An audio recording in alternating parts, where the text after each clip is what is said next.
in every single chapter. We're here to stay, breaking down plays. Had a vision so clear with every podcast session. We're spreading that cheer from street courts to arenas. We'll raise our voice, telling the life lessons, giving fans a choice. It's more than just a game, it's the culture we embrace. Every laugh and every tear, finding our place. So we bring the heat, lay it down every week. Interview the greats, sharing insights unique to African American voices, bonded through the strife in this podcast journey. We're living that life from the struggles and triumphs. Let the world hear, chasing the highlights. We're shifting the gears. The highlights, where dreams come alive. Two ex-players in the studio, ready to thrive. Friends and fans, united with the truth, sharing the passion. Yeah, that's our proof. So hit that subscribe, never miss a beat.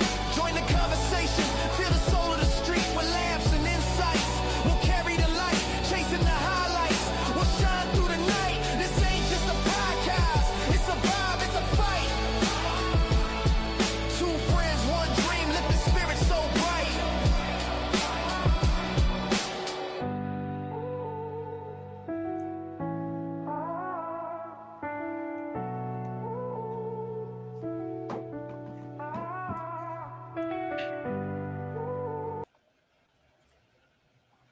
Welcome back to Chasing the Highlights podcast. My name is Lonnie Washington, along with Tony Robinson. He's in Texas. I'm in Arizona. We had a little bit of a technical difficulty there, so we had to restart our live stream.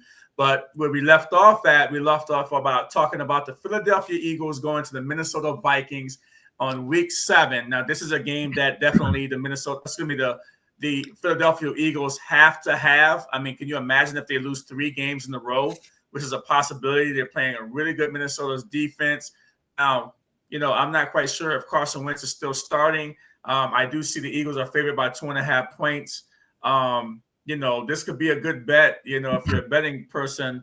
But the Eagles got to figure it out. Their internal fighting, the way they had 10 days now to fix this by losing in the Meadowlands to the Giants. They've had 10 days to fix this issue that they have internally. They got to get Barkley going again like he did last year. He doesn't even have to be as good as last year. They just got to get him going, period. And then they got to figure out this A.J. Brown thing. I mean, he might have had 80 catches for 60 or 80 yards, but these little out routes and things like that, this guy is a thoroughbred. And I'm telling you that A.J. Brown is a thoroughbred. He needs to get fed that ball on deep routes. There's a 50-50 ball. Is not really a 50-50 ball because he's going to catch it 80% of the time. And, I know that Minnesota is going to roll their coverage over to him, but that's going to leave opportunities for everybody else. And, I don't know what's going on with Jalen Hurts where he can't pull the trigger and he's missing throws. He doesn't seem confident back there. Barkley needs to get out on the route. He needs to hand Barkley the ball and feed him the ball. And I know the offensive line is a little banged up, but everybody has injuries this time of year. I don't want to hear any excuses from the Philadelphia Eagles. I mean, I'm not making excuses when my team get their tail spanked. I'm just saying that the Eagles cannot go down with 3 losses in a row. I feel like you feel some type of way about the Eagles. I mean, that is your division, right? Like you don't like them guys, but I feel like, I feel this is going to be a low scoring game. But to answer your question, it looks like when I'm looking on this, the status for the players, it says that McCarthy is estimated to come back this Sunday. So I don't know how that works. Do you not play him? Huh?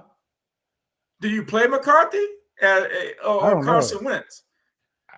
It's tough. McCarthy didn't look good when he got the ankle sprain, and I think this was a blessing. I know. I mean, for Kevin O'Connell, I think he was like, man, I don't want to have to bench this rookie. Oh, he got hurt. Okay, now I can make a move now and let him get some time on the bench just to see what we're doing and see it from a veteran. Yeah, because Wentz is looking, he's looking a lot better than McCarthy did. Yeah, but I think it's just the moxie thing that McCarthy comes with. What he comes with, the swagger, and they like when that first game they got that win. I feel like they were like, gravitating towards him and they liked him. But I think when Wentz, you got a veteran in there, it looks a little different. You know, he makes the throws. I mean, he's gonna make his interceptions or do his stuff, his Carson Wentz stuff. But I feel like he can still.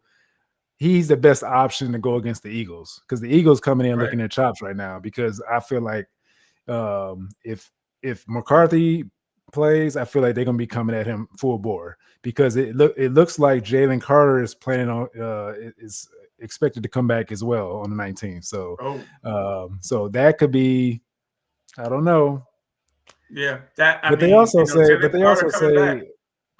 say Mitchell, it says questionable with the hamstring, but it says estimated to come back on the 19th too. So it doesn't make sense. So I take that with a grain of salt. Yeah. The last time we saw Jefferson, you know, he was shredding the Cleveland Browns over in London, right? Why you guys break up the Cleveland Browns? he was shredding. He was, well, you know, so he was, you know, I'm giving them little stab wounds right there. Not that you need any more because you know you almost sitting there like the knockout punch, you know, waiting for the knockout punch. Like, get over here. When is the season over with? Already. Yeah. So this game is going to be wild. I'm going to be watching it. You know, my game's a late game. The Commanders play the Dallas Cowboys. It might be the game of the week. I think it's a 4:25 game. So, you know, my game's a late game, so I'll be watching this particular game there. You know, and one team that we didn't talk about in the last segment, we didn't talk about the New England Patriots, right? Because the New England Patriots have been hot right now, and Drake May is having a remarkable season, and now they go into Tennessee. They favored about 7.5 points against the Tennessee that just fired the coach. By the way, they just fired the coach, right? But teams sometimes respond when the coach gets fired. So this could be a trap game for the. It could be a revenge game too, because it was Vrabel, you know, right? Vrabel's going to say, yo, man, I do not want to lose to this team. You know, it's my old place. I got to go there and knock some heads around over there, you know, to let them know what they're missing. And so, you know, the Patriots should just they should keep a hold on the NFC East because right now they're tied and they have a hold, you know, because head to head they have the division right now because they beat the Buffalo Bills a couple of weeks ago. And with the Buffalo loss last night in Atlanta, they have a chance now to, you know, to make sure that they hold on to that lead by beating the lowly. And I say lowly, I mean, they might be lowlier than the Cleveland Browns. Tennessee does not have a chance. I don't see them. If I'll come on here and eat crow if Tennessee Titans beat New England in this game. If New England loses this game,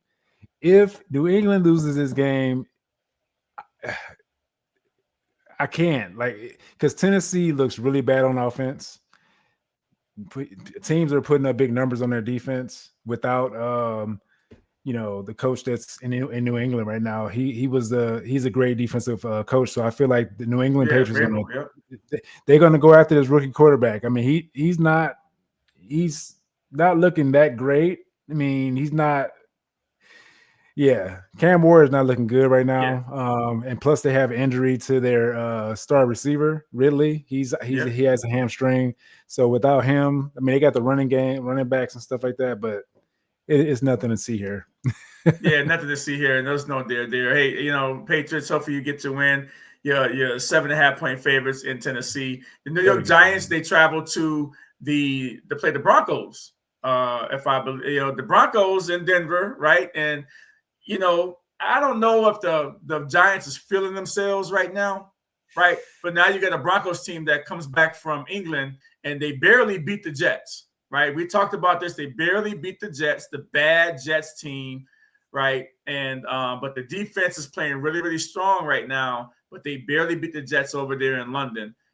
So now they come back home. The Giants is riding high. They've had 10 days to prepare. And now they go over to play the Denver Broncos. And I'm going to be watching this game, right? Because I'm going to see if the Denver Broncos going to fold. And I'm going to see if Jackson Dart and Cam Scatterboo continues to take their show on the road like a circus and beat up on some guys over there in Denver. Yeah, we talked about this earlier, and I feel like because I have Bo Nix in my fantasy team, and you can go and beat you can go and beat the Eagles, and talking about the Denver Broncos here. You can go beat the Eagles, but then you go and play a sorry team in the Jets. Sorry, Jets, but you guys are worse than us right now. Oh, So they're bad. you're on Your 6. boy Justin Fields he's not My good. boy Justin, I had Minus Justin 10 Fields. yards passing. Huh? Minus 10 yards passing. Justin Fields against the Broncos. Oh, it Minus was 10 yards passing last week. no, he had 45 passing No. yards, but it wasn't that bad. He had the team. It says the team had minus 10, but he had 45 yes, yards. sir. Minus 10 yards passing. It wasn't him. It was 45 yards he had. but what did they say? I mean, down. passing yards minus 10, and then they make like, oh man, we can't bench this guy. I mean, Justin Fields. I mean, he could be out the league if he doesn't really. Nothing happens with him with the Jets. Yeah, I don't know how that happened, but the Denver, if they're gonna play the Giants right here, there's no way they could let Scatterboo or Jackson Dart come in there and like do whatever they want to do, because if they do with the game they had against the Giants or the Jets, sorry, the game they had against the Jets, it was a sleep. It was a what is it called? A snoozer. It was a snoozer. Yeah, it was so bad. 13-11. They could barely put up any points on a sorry Jets team.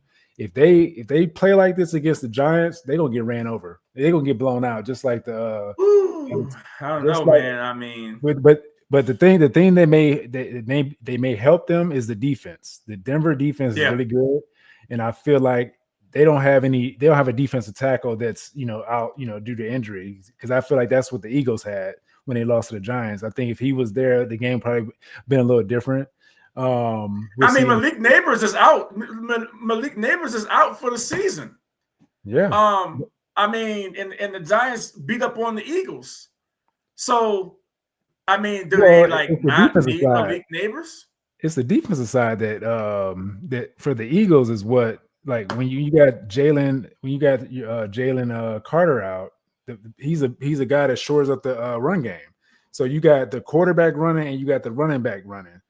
If he's there, I think things change, because everything flows through the D tackle. Like he's controlling everything on the run game and stuff like that. So I feel like we'll see in 2 years. We'll see in 2 weeks. Let's put it like that. Yeah. And you know what? It's I just feel bad for the Arizona Cardinals. I got to talk about them for a minute. I mean, they got Green Bay coming into town. I probably can get a ticket for $50 for this game. Maybe not $50 because it's the Green Bay Packers. They typically sell pretty well. 6.5-point favorites against the Arizona Cardinals, and I'm not sure if Kyler Murray is going to play again this week. But to be honest with you, I thought Jacoby Brissett had a really good game, 300 yards passing last week against the Colts, and they gave the Colts everything that they could handle. Like literally, the Colts had to pull that game out, at the end, and so. We don't really know if the issues with the Cardinals is Kyler Murray, because Brissett comes in and puts up these types of numbers. But your boy Marvin Harrison Jr., he was out with a concussion during that game too, and Jacoby Brissett still had the numbers that he had. So we don't know. I mean, this is a 6.5-point game. I don't think that the Cardinals have a chance to beat them, and so I'm going to kind of leave that right there. Well, I feel like they got a chance because of what Jacoby Brissett. Because Jacoby Brissett is they don't. I mean, without Marvin Harrison Jr., it's going to be hard to win. But Jacoby Brissett is a traditional quarterback, where Kyler Murray is a different kind of quarterback that runs the ball when he gets in trouble, like a little bit too much to me. Because there's no reason why Marvin Harrison shouldn't have more catches in these prior games before he got hurt, and stuff like that. Because there's games where because I have Marvin Harrison on one of my fantasy teams, and he's barely getting any touches, and I'm like, what? Just like AJ Brown, I'm like, what's going on here? So I don't know. Yeah, but that defense of the Green Bay Packers is going to be revved up in the Dome, State Farm, right down the road from me. I can't bear to watch them. I usually try to get to one game a year, but this is not that game. That can be I it. don't think they're going to do. Yeah. You got the Indianapolis Colts going to, SoFi to play the Chargers, a banged up Chargers team that barely squeaked out a win against Miami Dolphins last week. And, the Chargers are favored by 1.5 points with the Colts having to travel there. And remember, they barely beat Miami Dolphins last week, right? And, the Commanders went over there and housed them a couple of weeks ago. And now you've got the hot Colts going across the country to play them. What do you think about that one? It's hard, man, because the Colts are. I mean, it's going to be in the dome. They both play in dome, so it's going to be a shootout. I feel like it's going to be. I mean, they have the over at 48. I feel like it's going to be over that. Yeah, but they Johnston is I think he's still hurt, and Hampton is on the IR. So I mean, Vidal came in and did pretty good last game, but it was tough. I got the Colts in this one because they just got a little bit too much. They got that boy Taylor, that running back Taylor. I think they're going to lean on the run game, and the run game is going to bring them. They're going to probably Daniel Jones is going to run the ball too because he's been running, and then you're going to have Taylor running the ball, and that's what's going to set them apart. And then they're going to throw some passes to Warren and everything, the tight end. So, yeah, I think I got the Colts for this one. Yeah, I can see the Colts winning there, but I think I'm going to go with the Chargers in this game. I think the Chargers, they squeaked out a win last week, but Harbaugh teams, it's still Harbaugh's the coach, and they still have a really good defense too. So I'm going to pick the Chargers in this game. We'll see what happens though. All right, Miami Dolphins going to Cleveland. The Browns are favored by 2.5 points. Are you kidding me? Is that really the line? 2.5 points to Miami Dolphins going to Cleveland, and 2.5 points given to the Browns. I mean, if the Browns lose this game with all the stuff that's circulating around the Miami Dolphins, I mean, I just won't. Look, the firing the coach is going to get very loud if the Browns lose this game. Hey, well, I think I talked to you about this earlier. If Dylan Gabriel does not torch the Miami Dolphins, he has to sit because he's playing at home and he's playing against this other, the third worst team, or whatever you want to call it. If he doesn't play well in this game, heads got to roll. Like, you got to push the door in. Are you thinking like first half if he don't play well, or sit him after halftime and then Shador comes in to save the day at home? I mean, what are you talking? I feel like we got to see how this first half goes, because if it's like a where we can't score, if we're not scoring against Miami, I can't we can't keep like justifying why he's a starter and Shador is not getting a chance. There's nothing you can say anymore, because it's like you can't even beat a team that's 1-5 just like you are.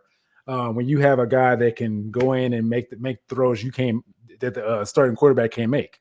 I can see it. The tape shows that Shador can make these throws and the deep pass is more accurate. So Miami has a better quarterback. I mean, I could see Miami beating the Cleveland Browns. I mean, they got Tua. I mean, he might talk a lot. He might chirp a lot in the locker room and say stuff that he shouldn't say. What he said was outrageous about putting that out there in the ether about his team not coming to team meetings and all that. That has nothing to do with what you're doing, buddy, on the football field. So Tua has to now go, and he has to play well, and I think he will play well. This game is a dangerous game for the Cleveland Browns.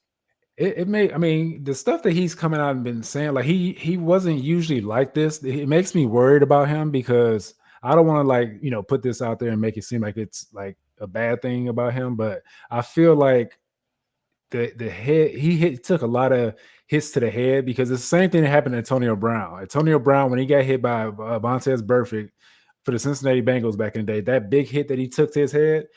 After that, Antonio Brown started declining a little bit. I don't know if you noticed, over the years it started declining. That's a hell of a take there.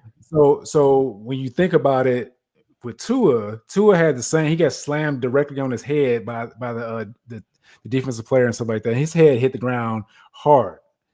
Maybe similar to how I haven't heard this take. I haven't heard. I mean, I've listened to all the talk radio stuff. You're the first one that's ever come out and said that Tua Tagovailoa has potential issues because of his continual concussions. Well, I'm just saying it because it just seems like he's not. This is not his the kind of person he was. Kind of crazy. This is not the kind of person he was when he first came in. So it's like, what's going on with him? Like, there's no like. And in all due respect, I'm not trying to like put him in a bad spot, but it's like I just feel like it's not him. Like, because usually he's more humble and like just doing what he has to do and stuff like that. But I don't know if it's the pressure of like potentially losing a job or like Well, his job's secure. I mean, because he's got $50 million a year. Well, yeah, okay. Well, I'm saying like the coach, the surroundings of the team, and like he feels like he has to step up and say something, but a lot of times it's not the right things to say, or how the media sees it. And then Mike McDaniel has to come and defend it, come and basically say, "Yeah, my guys are good." Yeah. Today he really came out and said, "My guys are good." Like, I don't know what he was talking about, but that shouldn't even got out. My guys are basically good. That's what McDaniel basically said. So you're called. So it's kind of causing like what's going on? Why is he saying stuff like this? And like the coach is saying everything's okay, but then you got it's kind of weird. Tua's basically what McDaniel's probably said, "Dude, what are you trying to do? Get me fired? I'm already on the hot seat. What you're trying to do is get me fired to make it like we're not doing our job and that we got internal problems here with the team." But he came out today and was just kind of like all over the McDaniel came out and kind of all over the place, with what he was saying about what Tua remarks were. So I mean that's a whole nother situation. Good luck with that. You got two teams that need a win, and literally the coaches might be in the balance. Their jobs could be in the balance. We don't know. Yeah. So now, I mean, you've got the New Orleans Saints going into Chicago. Chicago Bears are favored by 5.5 points. Is this a trap game for the Bears coming off a big win in Washington? I could see that the Saints play hard. I mean, they play teams hard.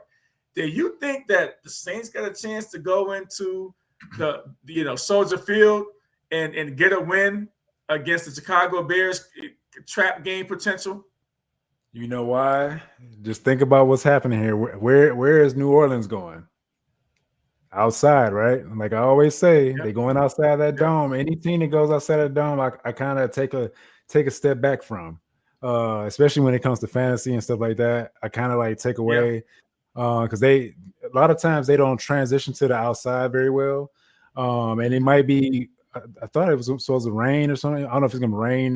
The elements that cause like the ball to move different ways and stuff like that. You don't got that dome anymore. So, and then unless they're gonna run the ball a lot more, with your veteran running back there, that's the only way I can see them potentially having a chance.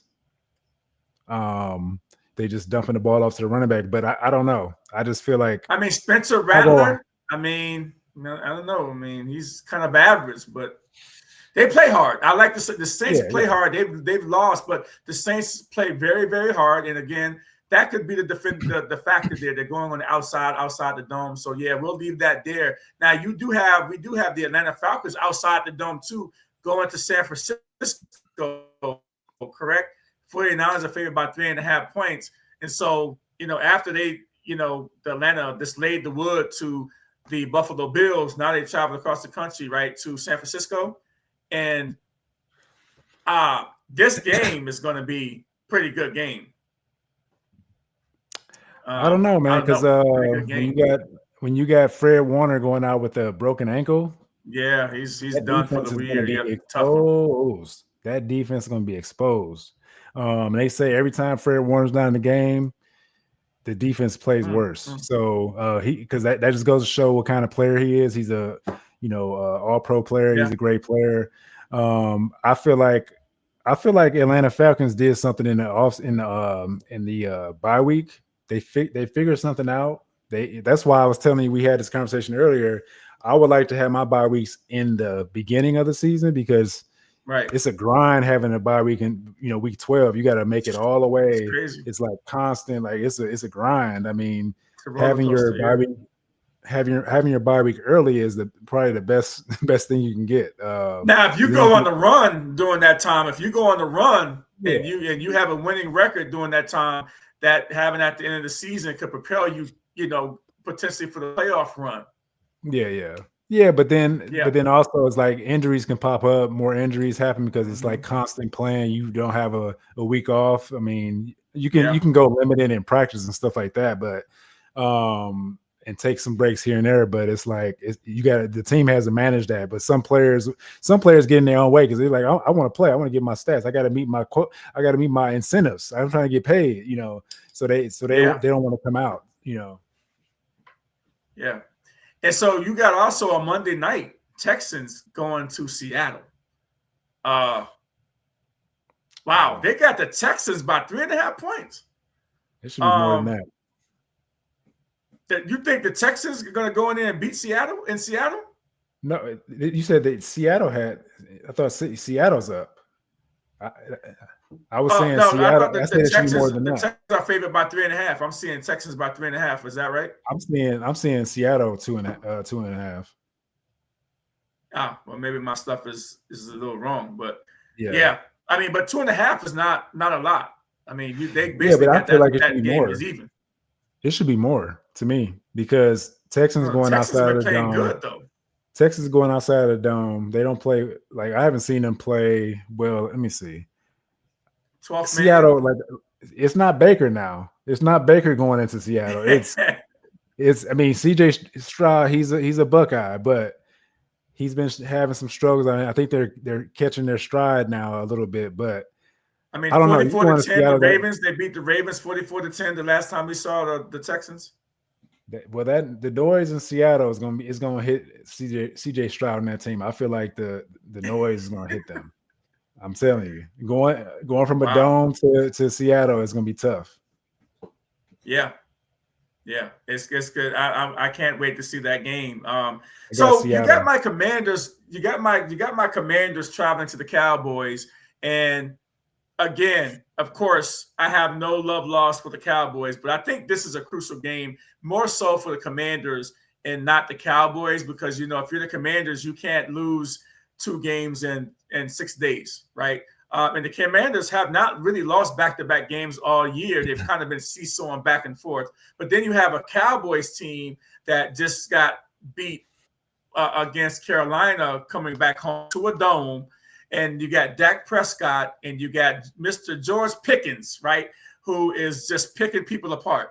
I mean, well, Dak Prescott is picking people apart. He's just helping them do that. I mean, I want to say that in the last game, he had 160 yards receiving or something like that, some crazy number. And he was just unstoppable.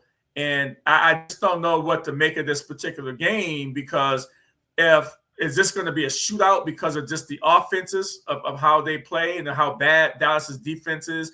And is this going to be a turnover type of game? And I think if Jaden Daniels is got to come back strong in this game, and I don't know what Terry McLaurin's situation is going to be, or Noah Brown's situation is going to be. Debo is dealing with the heel injury. And so the Commanders cannot lose this game against the Dallas Cowboys. And this is a kind of a pick'em game for me. Well, I see that they're saying CeeDee Lamb might be back for this game. So I don't know. If he's back, it's going to be tough for y'all. I think that he'll take away from Pickens's. No. When they played together, Pickens was still getting his. Like before Pickens wasn't quite. Got hurt. Well, in the beginning, it was kind of touchy. In the beginning, it was touchy, but then they started clicking. But maybe it'll kind of take a little hit. But I think Commanders are favored by 2.5. To me, that's a pick'em line right there. And then I think that the points is like 53.5. The total points for this game, it's like 53.5. And that's trending like high scoring offenses. Yeah, I mean, it's gonna be tough because I feel like if y'all can't stop the run game either, if y'all can't stop the run game or the passing game for them, you got to take one thing away. Because the run game, I feel like they coming for y'all. They gonna Yeah, run. well, They gonna they gotta stop us too. I mean, and nobody on offense has really oh, stopped that's us easy. necessarily. That's We easy. stopped ourselves. We stopped ourselves. If we don't stop ourselves with turnovers, we will win this game against the Cowboys. If we don't turn the ball over, I think the difference is going to be in this game is whoever win the turnover battle will win this football game. And that's just flat out. If the Commanders don't turn the ball over, we will march up and down the field with the Cowboys blow for blow. And I think we got that, Dak Prescott, they're talking about MVP stuff too with him, but we got that dude on our side. We got that guy that's got the it factor on the other side. And That he's dude not that going to be fumbled, happy right? about losing it. Yeah, that dude that fumbled. He ain't gonna be happy. But you got to remember, he's not going to be happy about it. This guy here is a flat out, he's a dog.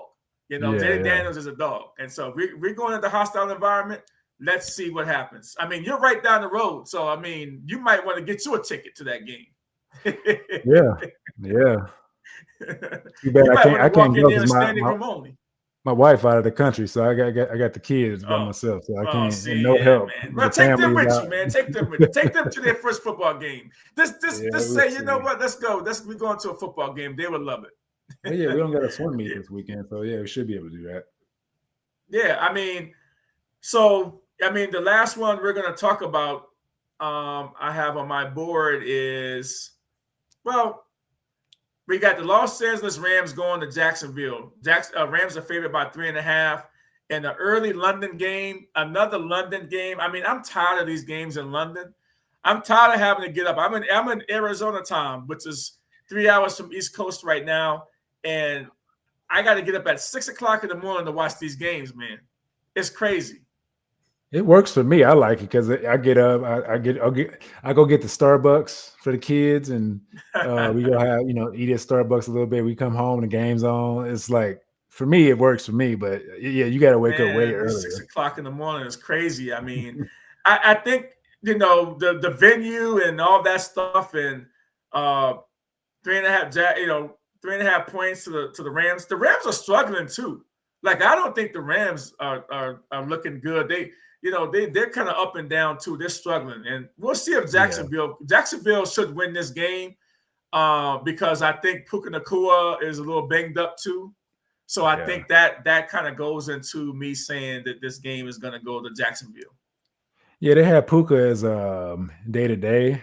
I don't feel like he's day to day because that injury he looked like he couldn't walk. Yeah. So maybe they have the best trainers in the world in the professional sports, so they may be able to do some stuff to like get him be able to be a decoy or something like that, and then the other receiver goes off. But this is a game where what's his name? Not Corum, but the other guy has to step up. The other running back has to step up in order to Kyren Williams. Kyren Williams. They have to do like a two-headed monster to take the pressure off of the passing game, because they have to get something going, because they haven't been consistent because they fumbled the ball in I think a couple games ago.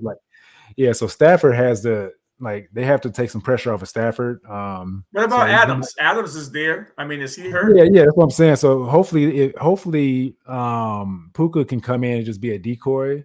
They can heal, get some kind of, because I told you when I broke my foot when I played basketball back in the day, I broke my foot on a bone in my foot on a Tuesday. I played in the game on Thursday because I had this was back in like 99. So they got to have better stuff now to actually take care of these players and get them ready. So I think it's just an ankle sprain or something like that.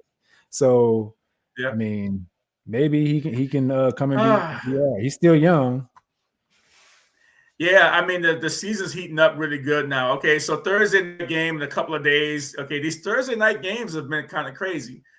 Do you think Cincinnati, with Joe Flacco playing at home for the first time with another week under his belt, Pittsburgh going into Cincinnati, favored by 5.5, and that bad man coming to town again, and the Pittsburgh Steelers is like right under the radar. Everybody's thinking that the Pittsburgh Steelers is going to trip up at some point. But Tomlin, and now that he's got Aaron Rodgers with him, he's got a guy now, man, that can just come in and just run that offense.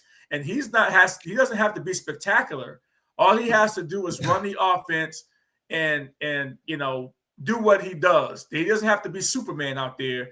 And Mike Tomlin got his guy he waited for. Aaron Rodgers, so far it's paid off, 5-1, going into play a 2-4 Cincinnati team. Does Cincinnati even have a chance in this game with Joe Flacco at quarterback? I don't know, man, because Aaron Rodgers is looking like Peyton Manning when he played for the Broncos when he won that last Super Bowl. Yep. He's coming in like managing the game properly, and he still got some juice. Like he got the juice. Like that bad he's a bad man. Like he has the pieces around him too, where he's not like doing it by himself like he was in with the Jets, how bad they were. He has a team, he has a defense, the receivers, he got the running game, he has all the pieces that he needs. I feel like Flacco doesn't have a chance. I feel like they're gonna be coming at him. They're gonna be coming full bore at him. But the only kicker is that, man, the receiving core there is really good in Cincinnati. I feel like if Flacco can get those guys going, I feel like Steelers might have a rude awakening. I like if Flacco goes off on this game, if Flacco goes off in this game and wins, I'm going to come back at you and say, you get rid of Flacco, you still think that you ran Flacco out of town, this guy now lighten them up. I mean, I'm just waiting for that to happen because you guys get rid of a person. But like we talked about earlier, it's still a totally different situation. Flacco has better receivers now. He has a better team on the offensive side now. We had a better defense, but we didn't have the players for him on the receivers or whatever, or like the offensive line. When you have a Chase, you have a 1A, 1B at your receiving spot. It's hard to get away from like going from the Browns to that. Like it's hard to say he's not going to be good. It's hard to say he's going to play bad, because when you got those guys, your game goes up. Like you're wherever you're at with the Browns, you're going like up. You're going get Jamar Chase and stuff. When you go play with those guys, it's a totally different team. Like I think anybody can go in there. I think if Dylan Gabriel went there, he'd probably play better.